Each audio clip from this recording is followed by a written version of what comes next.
ஒரு பைட் எடுத்தா போதும், காஸியா, சீஸியா, ரொம்ப கம்ஃபர்டிங்கா இருக்கும் சிக்கன் பாட் பீஸா. இதுக்கு தேவையான இன்கிரீடியன்ஸை பார்த்துடலாம்.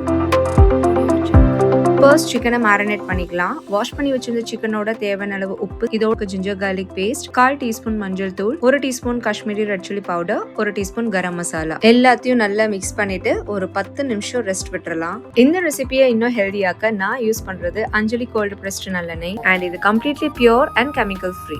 பேன் நல்லா ஹீட் ஆனதுக்கு அப்புறம் அஞ்சலி நல்லெண்ணெயை தாராளமா சேர்த்துக்கோங்க.